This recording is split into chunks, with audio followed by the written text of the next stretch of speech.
Sin respuesta.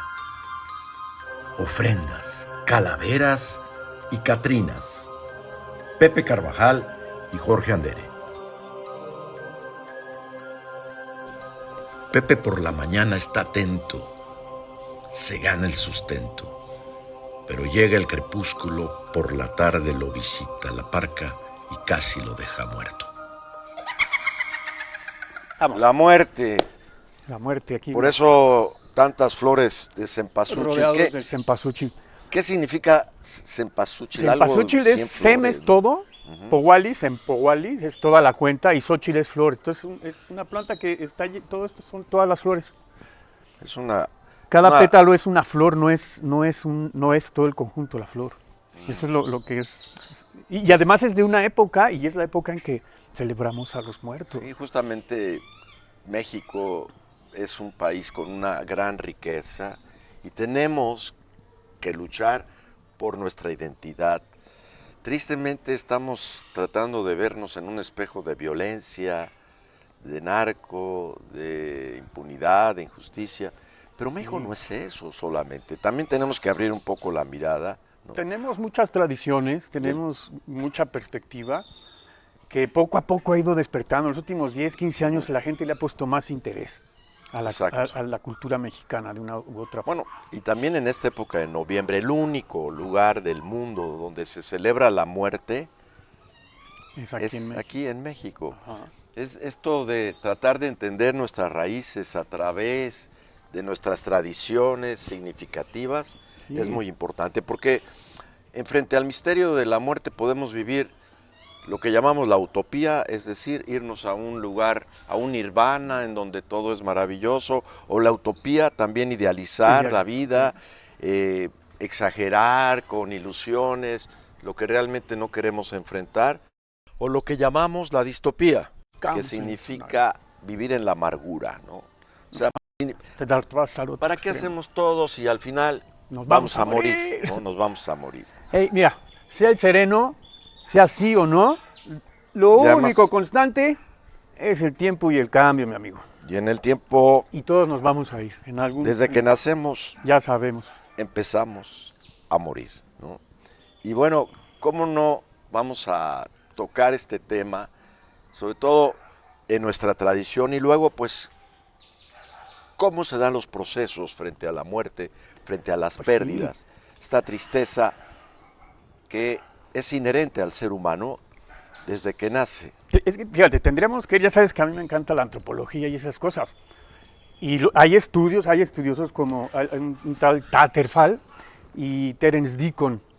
Terence Deacon es de los 90, Tatterfall es más de esta época. Y ellos, entre sus postulados e hipótesis, afirman que el hombre tomó sentido cuando observó la muerte. Es decir, morir nos hizo reflexionar en la vida. Eso es lo que plantean ellos. Lo que me quiere decir un poco es que el ser que tiene conciencia de la muerte valora la vida. Valora la vida. Y el que no tiene conciencia de la muerte... Pues ahí va, es lo que tú dices, ahí vamos por la vida porque sabemos que desde que nacemos nos vamos a morir, pero no le damos significado a la vida entonces. Entonces, una vez que sabemos que nos vamos a morir, vienen reflexiones. Ellos dicen también que el gran quiebre de la humanidad no fue el fuego, por ejemplo. Fue honrar a los muertos. La primera parte, cuando el paleolítico antiguo pues dejó de vivir y ahí se quedaba el cadáver en el camino por donde iban las tribus o tropas, lo que fueran. Me recordó una imagen de Juan Rulfo que llevaba al muerto ya en sus hombros y venía hablando con él, ¿no? Como si lleváramos nosotros también nuestra propia muerte, cargando la nuestros hombros, bajando por el monte para llegar a un lugar desértico. Así es. La segunda fase, entonces ya se extraña a ese que se fue. Ya lo extrañan, o sea. Pero en la tercera ya lo entierran con honores y suponemos, comenzamos como humanidad, suponemos que se va a otro lado. Ajá. Que se desprende, que nos desprendemos del cuerpo y vamos a otro lado. Y ese es un poco el proceso. Sí, porque regresando a nuestra cultura, pues finalmente el mexicano en su raíz, pues cree en otra vida, ¿no? Y no estamos hablando ya con la colonia, ya con las creencias del catolicismo y demás. Desde antes ¿Qué hay ahí, Pepe? Tú que has profundizado sobre eso. Hablar de la muerte de entre los mexica, que ya es todo lo que habríamos platicado, todas las tres culturas madres, cómo terminaron, es hablar del Mictlán. Y el Mictlán no es como han traducido que es el infierno o el inframundo. ¿Qué es el Mictlán? El Mictlán es un lugar mítico, porque pues nadie ha regresado de la muerte, no nos pueden decir si sí o no existe. Pero fíjate, el Mictlán era algo que nos enseñaban desde pequeños. En las casas de canto habían canciones del Mictlán y son 4 etapas. ¿Es un lugar? Sí, pero es mítico, porque pues, no sé si existe o no. Pero sí, estos cuentos dicen que son 9 niveles o etapas. Pero fíjate qué interesante, porque es un viaje después de que mueres, ¿no? Al Mictlán. Y ese viaje a través de estos 9 niveles te va ayudando a desprenderte de ti. Ok. Por etapas. Pero eso, ¿dónde lo encuentras? O sea, está en los códices, sí, bueno, está eso, en la tradición, no es sé, filosofía náhuatl. O sea, ¿de dónde viene eso es tradición oral. No, yo no conozco si viene en algún códice como tal, pero por ejemplo Sagún, Durán, Torquemada tiene un muy buen análisis de todo lo que es el Mictlán. Escriben de acuerdo a lo que les narraban, ¿no? Los indígenas, y ellos tomaban estas notas, entonces, y todos coinciden. O sea, sí hay una forma de aprender, sí hay una forma de convivir en ese sentido con la muerte mientras estamos vivos. Okay. Porque desde mi propia percepción, lo que nos enseñaban en las canciones del Mictlán, de la muerte, todo esto, te decía, supuestamente el Mictlán es un viaje en donde me voy a desprender del yo, del ego, para finalmente unirme con el cosmos, con el todo. Ese es el viaje al Mictlán después de que morimos. No es persistir ser quien yo soy, sino al contrario, irme quitando esas capas hasta que me fundo con el todo. Ese es el viaje al Mictlán. Okay.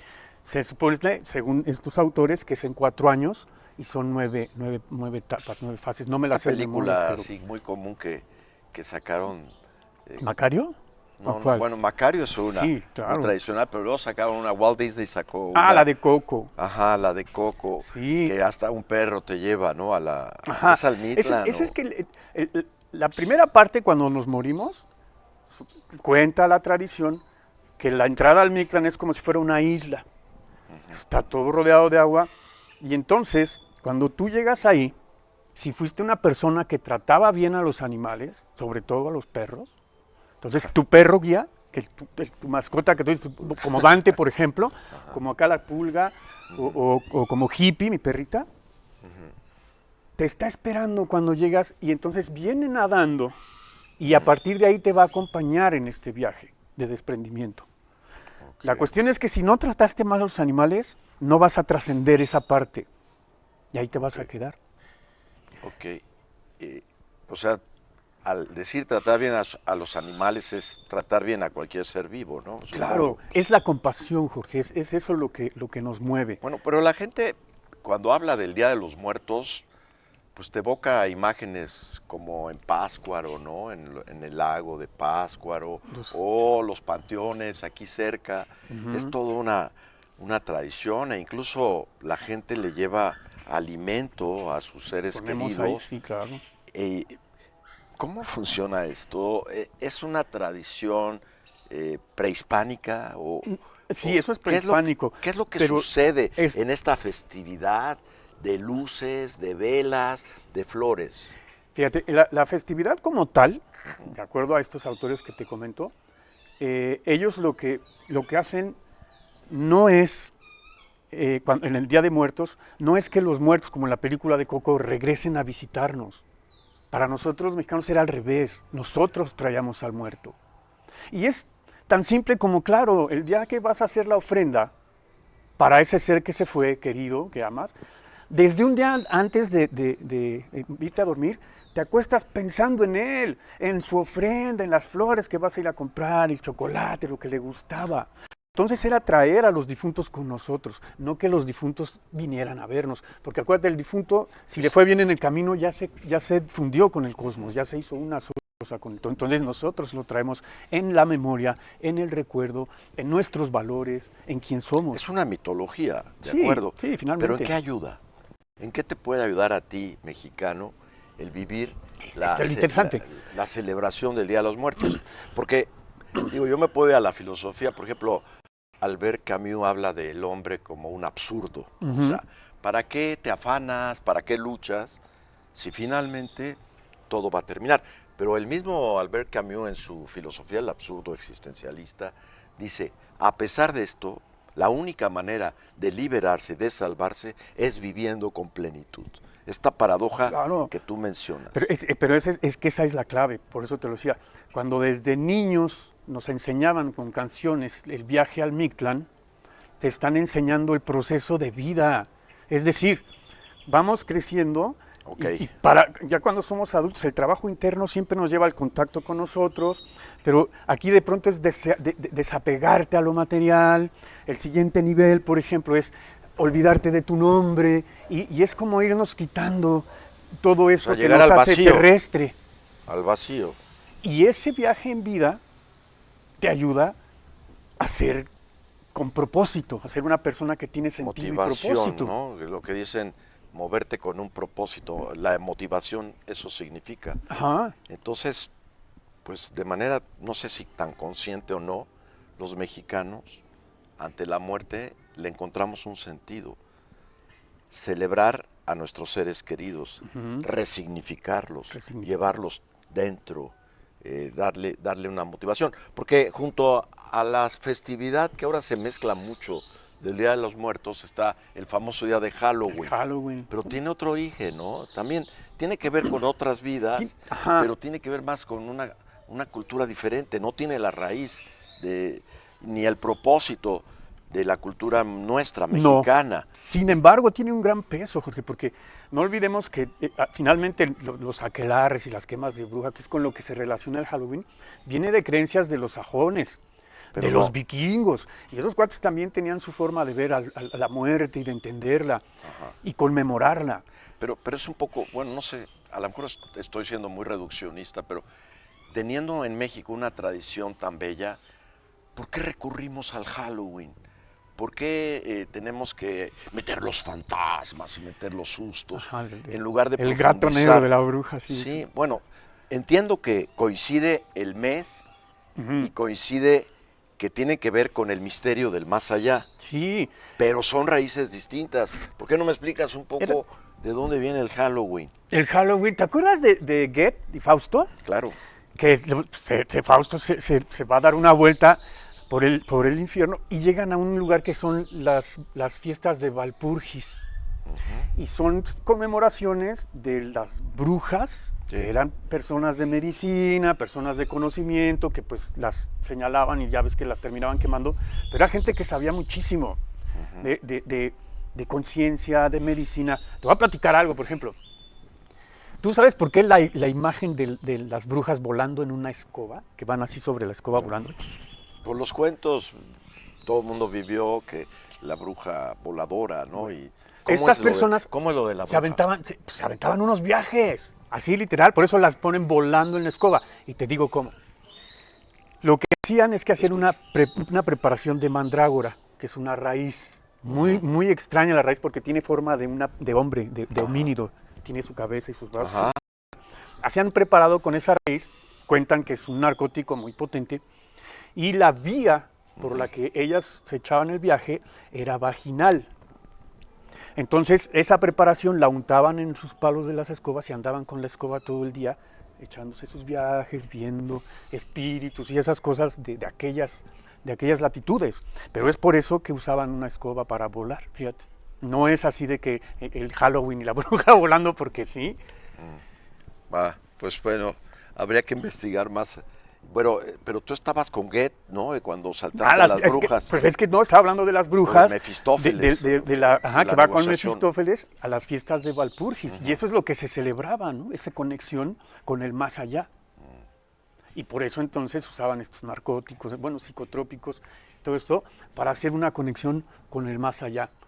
Cuando se sincretiza aquí, pues entonces ya les ponemos las velitas, ya tenemos entonces, ahora ya no es que yo me desintegre en el universo y traiga cargando a los difuntos, sino que entonces ahora la creencia es como en la película de Coco, que vienen los difuntos a estar con nosotros. Hay dos elementos importantes que los vemos de manera común. Y yo, desde mi entender, es el tema del altar de los muertos, que permite que alguien sublime el dolor, resignifique el dolor, recordando a nuestros seres queridos. Dicen, vivimos hasta donde nos recuerdan. Exacto. Y el segundo es el de la Catrina. Tú que andas muy metido en esta investigación de nuestra cultura, ¿qué dirías de los altares y qué de la Catrina? Yo creo que tanto el altar como la Catrina ya es sincretismo. Tiene que ver, o sea, es una fusión, el sincretismo. Los dos unidos. Porque sí aquí existe el Miquistli, de hecho es un día del calendario y es la muerte. Pero la muerte no como dejar de vivir, sino la muerte como la de la guadaña de los europeos, aquí es esta calaca. Entonces lo que hacen es sincretizarnos. La parca, ¿no? Ajá. ¿Sí? Entonces hay un sincretismo en donde ya conectamos, ahora sí, el significado o la resignificación, como bien lo dices, de la muerte con esta parca, con pues la de Macario, ¿no? La de la película de Macario, justamente, que viene por él y se echan una super conversación. Okay. Pero bueno, a mí lo que perdón, pero me ayuda muchísimo en un altar, o sea, ver a mi padre, ver a mi madre, ver a mis hermanos y rendirles culto, ¿no? O sea, no solo por lo que hicieron en vida, sino por esos padres que ahora nos habitan, o esos hermanos, o esos amigos que forman parte de nuestra identidad. Claro. Entonces, hacer un altar me parece muy hermoso, mucho más que el susto del Halloween, el gusto de recordar a tus seres queridos. Claro. Yo creo que yo en algunos años, cuando he tenido más ánimo, he puesto altares y me ayuda mucho.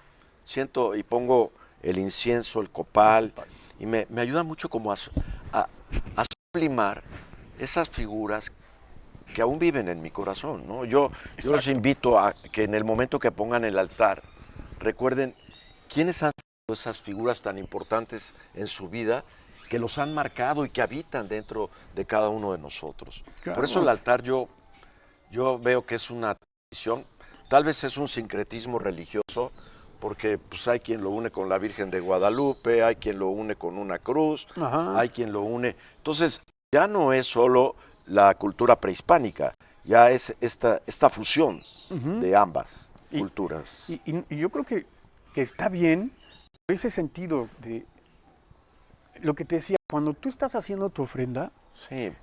Tú te vas a un pueblo en Oaxaca o aquí mismo en Morelos, te vas a Ocotepec, te metes a las casas donde están haciendo los moles, los tamales para el difunto, y la conversación de las señoras que están cocinando, que están haciendo el mole. ¿Te acuerdas de mi abuelita que le ponía? Y traen a esas personas todo el tiempo, un par de días al año. Qué Entonces, bonito, ¿no? es darles espacio. Qué simbólico. Sí, porque o sea, no es que ando por la calle y me acuerdo de mi mamá o de algún amigo o de alguna persona que ya no está con nosotros. Claro. No, es dedicarles en verdad un día. Ay, qué hermoso. Porque es un día que nos estamos regalando nosotros para estar con ellos. Sí, como dices, desde cómo cortas el papel, cómo lo armas. De hecho, yo voy a hacer un altar. Sí, aviéntate uno. Este año, sí.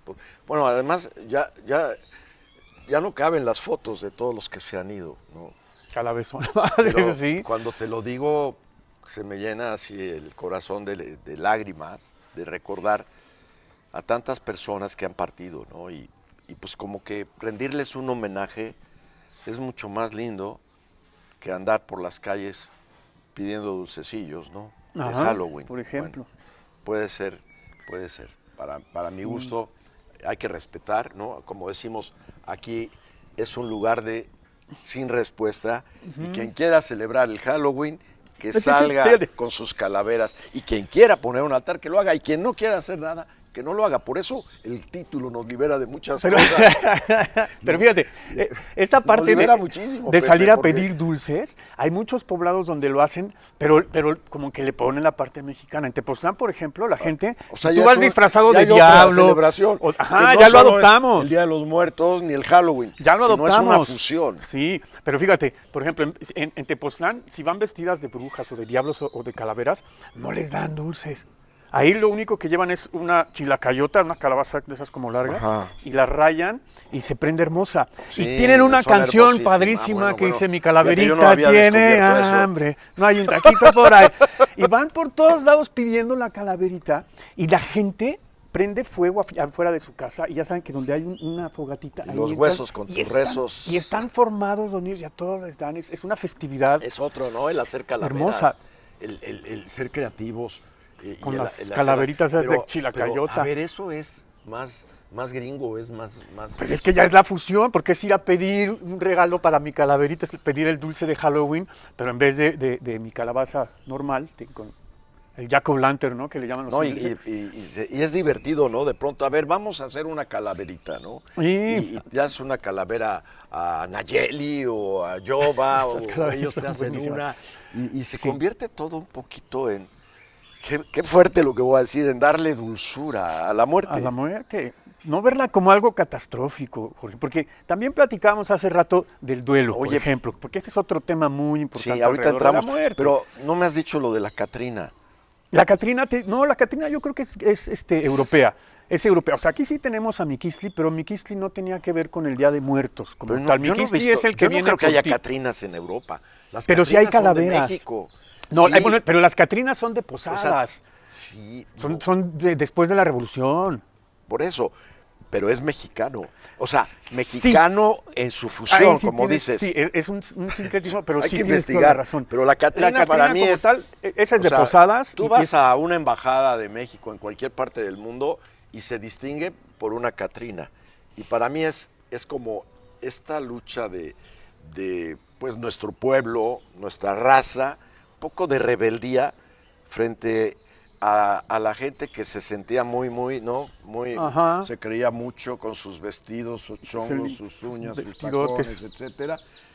Pero al final es calavera, ¿no? Al final todos nos vamos a morir. Te puedes llenar de 1000 capas en la vida, pero tu esencia, y es algo que no aprendemos, siempre queremos evitar la angustia que tiene que ver con la impermanencia. Entonces tratamos de evitarla y ahí por eso la manera de evitar el miedo ante esto, pues te metes a lo que yo llamo el círculo vicioso o la rueda, que son las adicciones, ¿no? O sea, yo no quiero tocar mi sombra, la muerte, y entonces lo que hago es alcohol, lo que hago es, pues, apegarme a cosas materiales, lucir lo externo, hacer que me valoren por lo meramente superfluo, y todos estamos en este juego, las drogas, ¿no? El sexo, es decir, no es ponerse virgen, santo y mártir, ¿no? Pero creo que si no aprendemos a reconocer y a habitar esta parte de la angustia, la tratamos de eludir y lo que resiste... persiste. Exacto. Sí, pero creo que, no sé si sea natural, pero finalmente en la historia de la humanidad, en general los seres humanos tendemos a no aceptar lo que genera dolor o lo que llamamos dolor, porque pues los eventos, como siempre lo decimos, es neutro, o sea, no es que duela o no duela, pero estamos acostumbrados a qué feo es cuando rechazarlo. alguien está viviendo un sufrimiento, un dolor o la muerte de alguien, que le digas, no te preocupes, vas a salir adelante, ánimo, tú pues puedes. No. Tú tienes la vitalidad, la energía, y a ti qué fregados te importa, ¿no? Como que dices, ese tipo de palabras de consuelo, en realidad en lugar de ayudar, deprimen más. Continuará. Estaba Jorge sonriente, esperando el quirófano siguiente, cuando llegó la parca impaciente y le dijo, 0 y van 7. Jorge Andere y Pepe Carvajal.